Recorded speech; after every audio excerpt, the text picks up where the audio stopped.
There's nothing greater than the feeling of just fucking hitting a loud guitar, man. It's just you and your boys just playing just for the love of the music, man. I was never even that bothered about like people liking us, and I just wanted to make music that made me feel good and that I would want to hear, you know, that kind of thing. And if other people liked it, then that was all good, you know. But I think we did talk about doing a Christmas song once to try and get some money. I think it was just drunken talk. Like, yeah, maybe like we need one of them, man, because it'll come out every year and then we'll get paid. And we nearly done a song with Chaz and Dave as well. We went to see Chaz and Dave in a gig in Willesden. They were playing in this working man's club. Like me, Yanni, Boise, Ornia.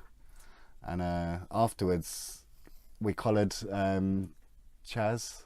And was oh yeah, I think it was me. I was like, dude, we want to do like a proper rocking hard rock version of Goethe with you. And he was like, oh yeah, that sounds cool. I was like, yeah, we're in a proper like young up and coming rock band and like da da da da da. And he was like, yeah, all right, send us a message and we'll sort it out and everything. I was like, all right, yeah. And then we got talking about it and we was like, oh, is it going to be good for our credibility if we play with Chaz and Dave? As much as we love them, do you know what I mean? Like, is it going to look like a novelty kind of thing? So we've recorded Four Fingers of Ray. Yeah. I'm not sure. It's something to do with whiskey. And then like it was like the cover was all of us putting our fingers in like, I think we were going for like the Spinal Tap jokey. On double entendres or whatever you call them. Yeah. We only sent one out for review, and that was to Metal Hammer, and they reviewed it and gave it 7 out of 10. Which is insane, because I've been in bands since then, they haven't fucking touched any of them. You know, this is like for an EP we made in our room, in our house. I didn't even want to send it to anyone, but Tom did such a good job with like the spray can and everything, and he played he had like these zombies on like the envelope, and I could imagine if I was getting envelopes with CDs, I'd be like, oh fuck, I'll check that one out, you know. It was just a joke we had about sticking 4 fingers up a woman, basically. And yeah, and also it means 4 shots of whiskey as well. So, a little fun fact on the front cover where we got our fingers in that glass, I think it was Yanni Boise punched me square in the balls just as that photo was taken. So I think there's only 3 fingers in there because I think I kind of went and fell back out with a punched bollock. Now you're fucking getting somewhere, Liam. Now you're getting somewhere. Yeah, me and Liam were actually coming back from work. Now, see, I remember this. We were coming back from work from Surrey, I think, and we were on the overground. I think we got a text from Janster who had seen it and basically told us, and we were like, you must be wrong.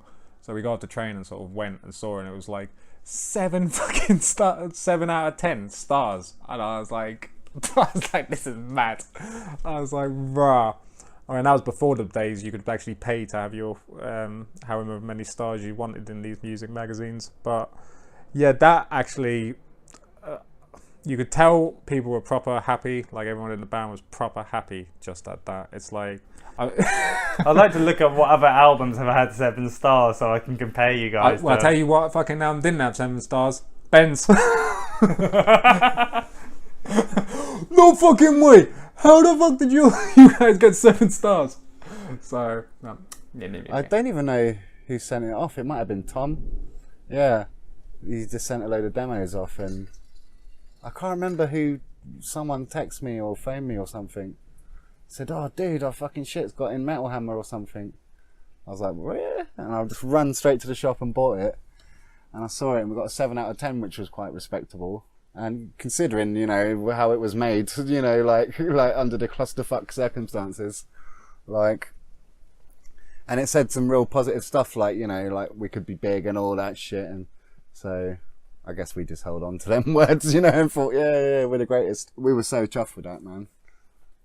I think, yeah, we should have just made the album. I don't know why like, if it was now, we would have just gone and made the album, you know, that kind of shit. But them days, making an album was hard, you know, or even then, like that long ago, I got my laptop that I can do it on now. Do you know what I mean? Have 100 tracks if I wanted to, you know, like.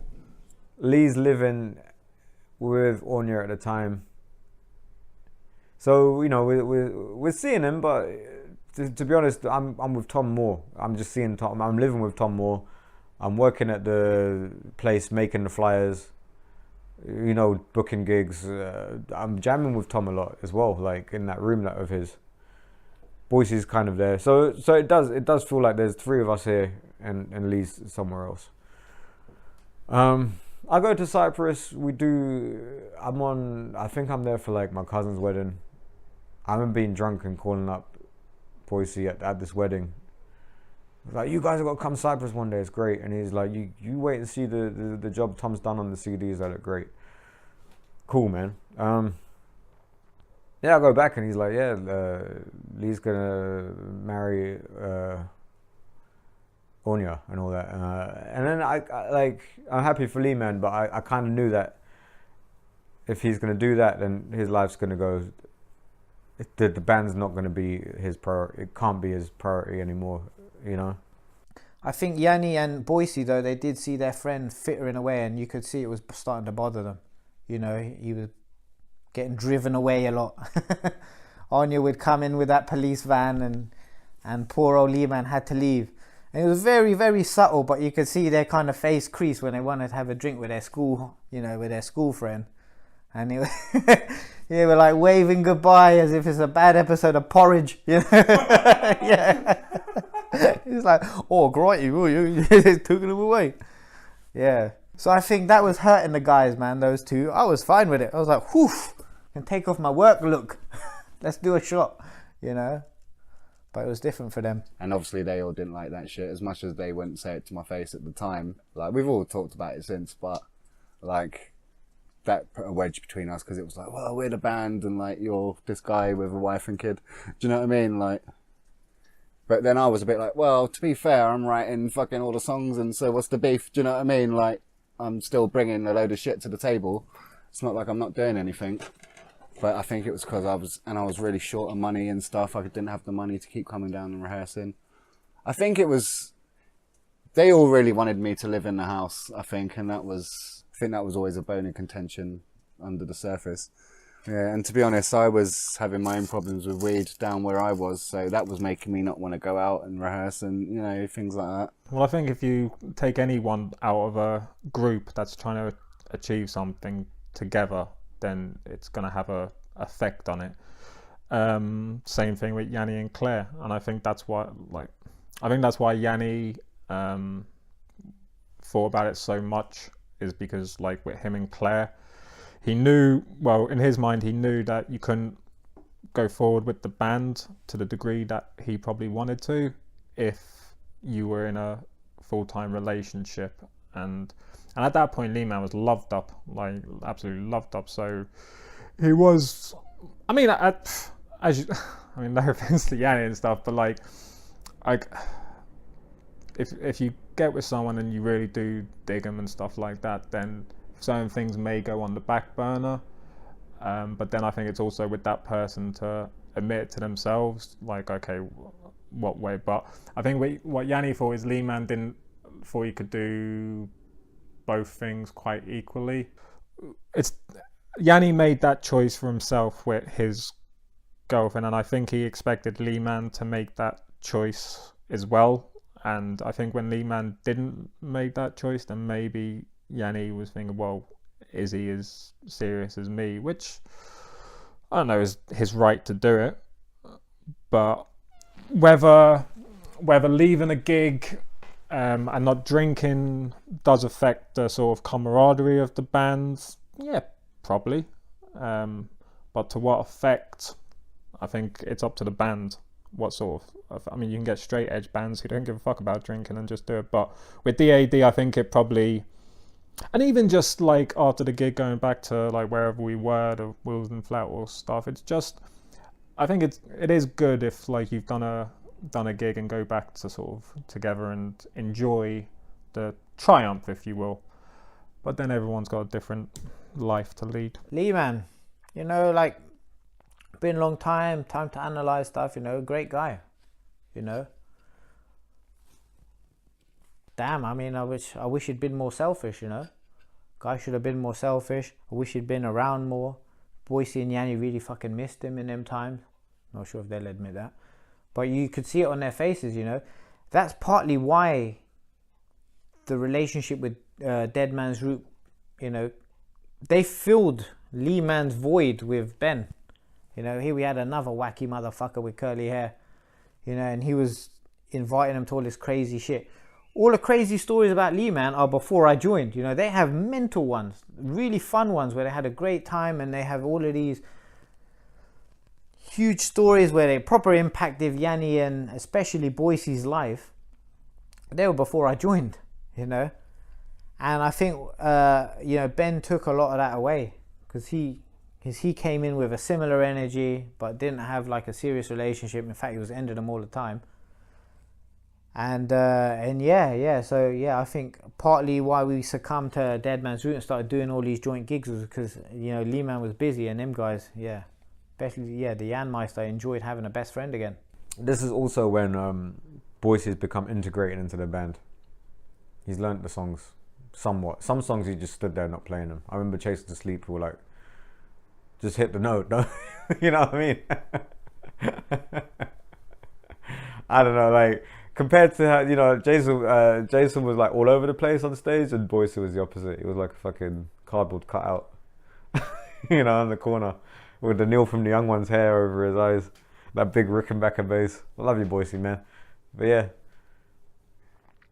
And then in this time though, we have like the biggest D.E.A.D gig ever. Like, other than the first one, this one was just explosive. We were at the Purple Turtle. There was some band that I think they toured, they played like a gig with Bryan Adams or something. All the gimmicks, man. He thought he was fucking, I don't know who the fuck he thought, man. But he weren't who he fucking thought he was, you know? But the good thing was, that shitty band brought a fucking shit ton of people to the Purple Turtle. Like, and we went on, I think, with the second band on, and we just did what we always did, but there was just this fucking, it was just full of people, man. I think our friend Charlotte, she couldn't even get in, like, anywhere near towards the stage. The barman was fucking rocking and rolling, like, just looking out, and like, it was just a cool gig, man. I'd still probably say that was one of my favorite gigs, man, and it probably always will be, like, because you can never, you only ever get that first feeling once, you know, and it just felt like, fuck, we made it, man, we've earned it. But at the same time, maybe that was like the peak of it, and then after that, it just, you know, just crumbled. We were strolling about like we own the place kind of thing, because we like to throw off that atmosphere. But it was good because I just remember it being really packed, and like I think we went over pretty well and we played well. Sound was good. So yeah, I would agree with Yanni that was probably the high point live, definitely as well. Like, that was just a banging gig. And like, the only thing afterwards, we found out that some guy pushed Tom or said something to Tom or something. This guy wearing like a fucking fur coat or something. This lead singer guy, and I wish Tom told us at the time, because we would have whipped him in front of all them people, just to fucking. And I don't know what he done, but like Tom never told us at the time, because I guess he must have known what we would have fucking jumped on that guy. Obviously, we were a gang at that time, you know, like, don't fuck with us. Yeah, they were fucking fags. Guy with the fur jacket, and some beef with Tom as well about drum or drum skin that wasn't going to go down well. I can't remember the details, but I remember there was some sort of heat in the air that night between us and either that guy or a couple of members of that band.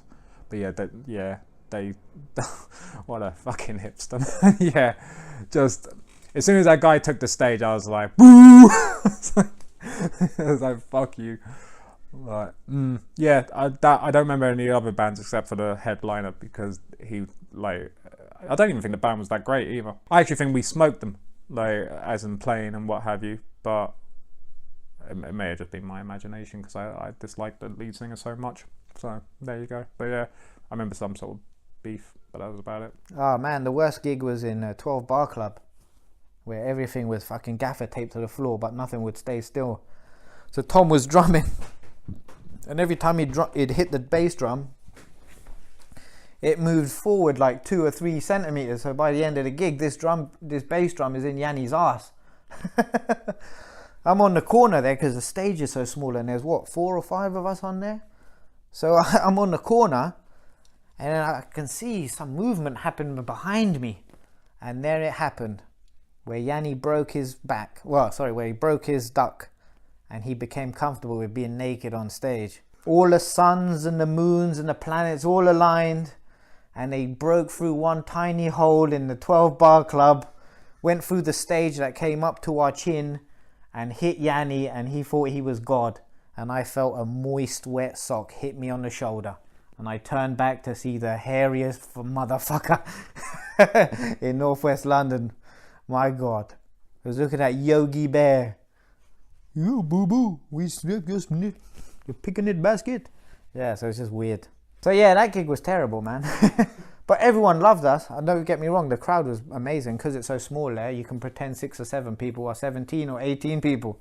It makes it easy on that front. I remember playing, was it the Good Ship in Kilburn? But it was a real weird, like, shoegazer night or something. All the other bands were just really fruity, man. And, like, we went on and done our normal shit, and, like, Yanni was walking into the crowd and fucking playing in the crowd and, like, provoking people, and, like, everyone just fucked off, man. When we came, basically, it was just like, we might as well shit on the stage. Like, so, yeah, where's our... I'm so hazy, man. There was... trying to think of other gigs we've done. We've done a lot of good ones, but we've done a lot of fucking stupid ones. I remember one where we were like so late, I literally had to run up the stairs with my amp, plonk it on the stage, plug it in and start playing the gig, literally straight. Like I think they were waiting on the stage for me, like I got caught in traffic or something, and I literally ran up, threw the amp on the stage, and that was really good. And we decided to cover I Want to Be Your Dog, like just on the spur of the moment, and none of us knew how to play it, but we just rammed through that tune as well, and it was going good, everyone was loving it and stuff. Yeah, I remember that was quite fun. In on the Green was a very good one. I've had some hipster with a baby moustache came up to me and Yanni afterwards and was like, rock and roll, guys, rock and roll, like proper. Just he enjoyed it. I was like, I think a lot of people enjoyed the music. I think the energy is well added to it, and I think when you see just 4 guys just like. It's weird to explain. Just sort of like a garage band, just going for it and enjoying it. I think that actually goes sort of a long way when you see people like proper digging sort of what they're doing, just having a good time together. I mean, a lot of the time we were drunk before we even sort of, well, not hammered, but like fairly sort of 3 sheets to the wind. In fact, I think on my second gig, me and Yanni went that In on the Green one. Me and Yanni had a bottle of whiskey and we just walked around Portobello looking at all his old haunts. And then got back and sort of got into it. So yeah, definitely fond memories. Like I miss it. Like it feels like a lifetime away. Like I feel like I've had a lifetime since that's happened. You know, I almost feel like I wasn't in the band and like them gigs never happened, and you know, it just feels so long ago. But yeah, it's all fun memories, man. Yeah, just having good times with my boys and drinking, smoking. And some of the best times were just like when we were in the rehearsal rooms just making music, and when the things clicked, that was just like such a great feeling. Right. No, it's all fun memories, man. Obviously there was the things that made things go tits up, but I don't really think about that now, you know. Even at the time it was just like c'est la vie, you know, like if I want to make another band I'll do it, you know. Like Yanni's cracked on since then and he's done really well, you know. I've always got a project, and before I'd done this I was making my own kind of solo music, like, so I was doing that. I'm always going to be involved, you know, trying to blag away not to work 9 to 5, you know. Like, yeah, dude, you know, I think it's a precious time that is going to probably affect my life for the rest of it, you know, because like, you know, sometimes I'm at the office and I'm like, what the fuck am I doing, man? You know, there was a time when I was with people who always apologize, and now I'm with people who always blame. I wish it had lasted longer. You know, we should have just fucking crammed in a van and done stuff. Ain't just my fault, Yanni. You know, we were all just, I don't know, drifting apart and we didn't really notice, and we were too young to talk about it and too proud to talk about it. But yeah, it's a great time. And yeah, you know, I didn't invite any family members to any gigs. I rarely invited friends outside of our already rock circle because I didn't think they'd enjoy it, and I regret all of it. You know, I have a couple friends that showed up to surprise me, and they still talk about seeing me on stage fucking headbanging and, you know, the sound just going crazy. And I wish more people would have seen that side, because now it's hard to recreate when you're in your fucking 30s, you know, and you got more wrinkles on your face than you do in your penis. And Yanni's got more hair everywhere. He tried laser once on the back. Yeah, I met his laser person. They couldn't kill the follicle, man. Came out twice as strong. Yeah, it's true. It's like trying to shoot an RPG at Galactus. Not gonna go.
I don't know. You know, to be honest, I feel like for me personally, I had enough of being in that small room, and I'd kind of thought if I could get out of there, then I'd get off. I'd been trying to stop smoking weed for a long fucking time, man, and I was right in the middle of it here, and I was like, well, if we get out of here, it might be, and no, it might be a new chance. And also at the time, the Acton House, we'd been there before, and to me it was perfect because they had a base. The band had already lived there, and there was a basement there that we could practice in. And I thought to myself, if we get this basement, then we could record the album, which was going to be called Money for Old Rope. And that was the main draw of the Acton House. That's why we moved into a place that was fucking dilapidated and fucking looked like a squat. We willingly paid money to go there. That was my reason for moving in there. Don't know what the other guys' reasons were, but that was my one. You know, I was like, I don't give a fuck if as long as it's got that room with the basement and everyone can get in there and we can record and stuff, then I'm there, man. I'll live in squalor. Yeah, I thought it was a great idea, you know. The only thing is I don't think it got utilised as well as it could have been, you know. But, like, you know, I thought it was good, man. I would have loved to have lived there in another kind of circumstance, you know, if I'd never met my missus or whatever, I would have been there, you know. I would have loved it, and maybe we would have rehearsed more, maybe it would have gone better, you know. Or maybe we would have just been arseholes and took loads of whatever and not done anything, you know. It could have gone either way, really. That was more of a degenerate bloody... like, Tom... There was a little bit of a break between the Willesden place and the Acton place. And Tom said that basically they wanted to do it up, the letting property. And if that happened, we'd have to wait like quite a few months. So we decided that we didn't want that. But then when I turned, me, Yanni and Tom turned up to the place when Tom's old friends who lived there were having a party, like when they get together. And it looked alright in the dark, like, and then when you sort of see in the light, it's like, fuck me, like that place had and we did a fair bit to it, but the place was like fucking that House and Fight Club. It was just run down. There'd just be people constantly fucking around. Just sometimes I'd know them, sometimes I wouldn't. Just people randomly sort of sleeping here, sleeping there, legs coming through fucking like ceilings. Just it was fun, but it was a lot more sort of bleak. There was a cloud over that house. Where Willesden, we still fucked up a lot of stuff in Willesden, but there was more of a sunny tint to it, if you will. Probably due to the ending of it as well. Yeah, that probably. But even, well, if you think about it, even when we first got there and had that first party with just shit going wrong and fucking like, so even the start of it wasn't too too great. So, but it was a big house and we had a lot of room to fuck things up. So that was good. Fuck them up, we did. Yes, we did. That's it, man. Done. Yay. Congratulations. Thank you.